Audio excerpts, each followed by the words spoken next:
ஒரு வயசுக்கு மேல குழந்தைகளுக்கு என்னென்ன உணவு கொடுக்கலாம், என்ன மாதிரி கொடுக்கலாம்? குழந்தை பிறந்து முதல் 6 மாசம் தாய்ப்பால், 6 மாசத்துக்கு அப்புறம் இணை உணவோட கூடிய தாய்ப்பால்னு நம்ம பார்த்தோம். இப்ப ஒரு வயசுக்கு அப்புறம் என்னென்ன கொடுக்கலாம்? பொதுவா அந்த காலத்துல சொல்லுவாங்க, குழந்தை ஒரு வயசுல அம்மா சாப்பிடுற சாப்பாட்டுல பாதி அளவு சாப்பிடணும், 2 வயசுல அப்பா சாப்பிடுற சாப்பாட்டுல பாதி அளவு சாப்பிடணும் அப்படின்னு சொல்லுவாங்க. இதுல என்ன அர்த்தம்னா, நம்ம சாப்பிடுற குடும்பத்துல சாப்பிடுற ஃபேமிலி பார்ட் ஃபுட் அதை தான் அவங்க மீன் பண்றாங்க. நம்ம சாப்பிடுற அத்தனை உணவுலையும் நம்ம சாப்பிடுற அளவுல பாதியாச்சும் குழந்தை அதே ஃபார்ம்ல சாப்பிடுறதுக்கு கத்துக்கணும்ன்றோம் இந்த மாதிரி சொன்னாங்க.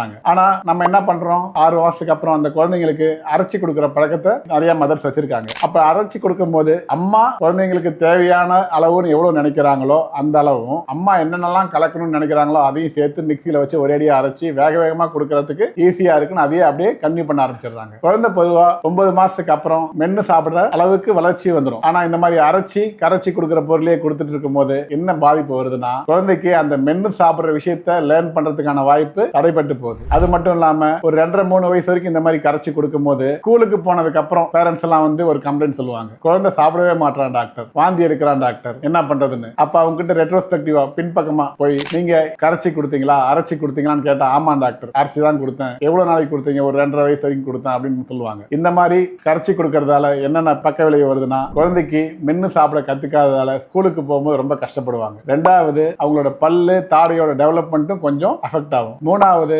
அரைச்சி கரைச்சி கொடுக்கறதால அவங்க பல்லு பாதிப்படையும். இதெல்லாம் அவாய்ட் பண்ணணும்னா ஒரு 9 மாசத்துக்கு மேல கையால பிசைஞ்சு கொஞ்சம் கொஞ்சமா சாப்பாட்டோட திக்னஸ் அண்ட் கன்சிஸ்டன்சி அதிகப்படுத்தி ஒரு வயசுக்கு அப்புறம் நார்மலா நம்ம சாப்பிடுற மாதிரியே சாப்பாடை கொடுக்க பழக்கப்படுத்தணும்.